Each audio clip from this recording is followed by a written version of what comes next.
Meantime, we want to start tonight with an actual insurrection, a real one, an insurrection against the rule of law, against civilization itself, that's been going on for more than a year in the city of Chicago.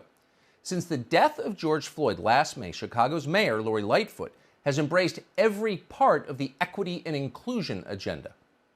Lightfoot banned the police from chasing criminals, even in the case of some very serious offenses. Her DA refuses to prosecute many crimes. The results?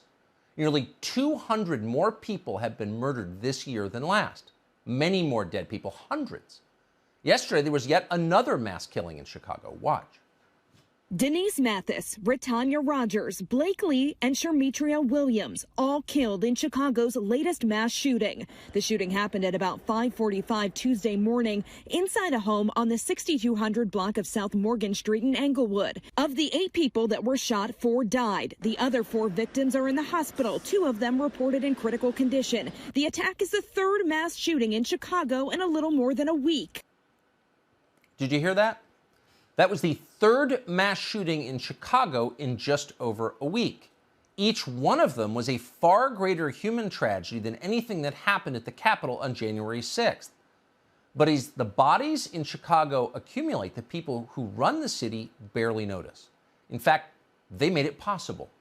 4 days before Christmas, a 28-year-old named Marvin Flanagan murdered a man during a home invasion. Flanagan should have been in jail at the time. He was a 5-time felon with convictions for armed robbery. But officials let him out, and then he promptly committed murder. This is now common in the city of Chicago. Marvin Flanagan is just one of dozens of criminals who've been let out of Chicago jail recently, only to go on to shoot or murder someone else. Lori Lightfoot did this. But she accepts no responsibility for doing it. Instead, she blames firearms and demands more money from the federal government. Cities individually cannot tackle this problem on its own. We just cannot. In Chicago, we've done absolutely everything possible.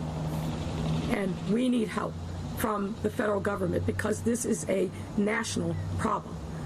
It's a national problem. The gun problem, it's a national one. Is it really? Chicago has long had some of the strictest gun control in the nation. The state of Montana has virtually no gun control. Who's got a higher murder rate? This entire conversation is nonsense. Lori Lightfoot has no idea what she's talking about, and in fact, as you can probably tell, she's not very interested. As long as her own security detail shows up on time, Lightfoot doesn't think a lot about crime. What she thinks about is radical social change, and this week she got an assist from the United States Congress. Starting this Saturday, our country is getting a new Independence Day to supplant the old one, which people like Lori Lightfoot complained was racist. Not a single member of either party in the Senate opposed it. Republicans, in fact, co-sponsored the resolution. Happy that my bill to recognize Juneteenth as a national holiday just passed the Senate, wrote John Cornyn, a supposedly conservative senator from Texas. Lori Lightfoot is thrilled by this. Unlike John Cornyn, Lori Lightfoot understands the power of symbols. They're immensely important. That's why we have them. For Flag Day on Monday, a holiday designed to honor the American flag, speaking of symbols, Lori Lightfoot is flying something instead called the Pan-African flag. You're seeing a shot of it on your screen right now. It's now up in City Hall in Chicago. That and the Juneteenth flag. Watch. We must also recognize that freedom has been illusory for far too many American residents, including Black people. So we must embrace all American history. And today, on Juneteenth, we will be raising another flag, the Juneteenth flag. Freedom has been illusory. Really? What's she saying? Well, she's saying that your old Independence Day and the nation that it celebrated was all a lie. So this is the kind of thing that Lori Lightfoot spends her time doing, that and berating her staff. Thanks to an open records request from the Chicago Tribune, we've got some of Lori Lightfoot's emails, and it turns out she is every bit the person you imagined she was. In January, for example, Lori Lightfoot told her staff, quote, "I need office time every day!" exclamation point. She wrote that very same line 16 times in a row. I need office time every day. I need office time every day. I need office time every day. And so on 13 more times. Demented. And then for clarity, quote, not just once a week or some days, every day, exclamation point. And then Lightfoot wrote that exact same line 10 more times in a row.